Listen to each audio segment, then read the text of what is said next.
نہیں ہے. اگر ہے تو بھائی کوئی دکھا دے, بھائی یہ روایت ہے, اس کے یہ راوی ہیں, سارے ثقہ راوی ہیں, ایسی کوئی روایت موجود نہیں ہے. اور اس کی وجہ یہی ہے کہ اللہ تعالیٰ نے اپنے نبی کی ولادت کے دن کو امت سے چھپا لیا ہے تاکہ اس میں خرافات نہ, کیونکہ پچھلی امتوں نے کیا نا اپنے انبیاء کی ولادتوں کے دن کے ساتھ.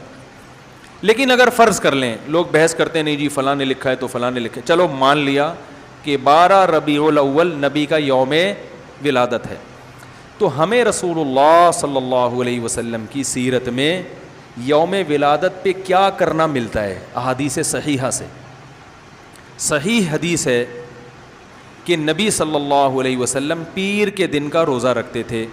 صحابہ نے پوچھا کیوں؟ آپ نے فرمایا یہ میرا یوم ولادت, پیر کو آپ پیدا ہوئے.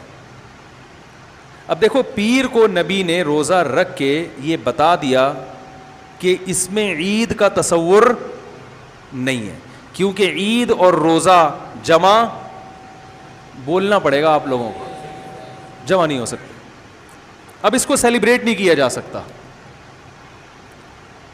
جس دن روزہ ہو جائے گا نا, اب وہ سیلیبریٹ کرنا اس کو ممکن ہے ہی نہیں, اس میں جشن کا تصور ہی ختم ہو گیا. جو ہماری عیدیں ہیں ان میں روزہ رکھنا جائز ہے؟ عید الفطر کو کوئی روزہ رکھے؟ بولو بھائی. اگر جس دن روزہ رکھا وہ عید نہیں ہو سکتی, جو عید ہے وہ روزے کا دن. کیا خیال ہے؟ عید اور روزہ ایک دوسرے کے کیا ہیں؟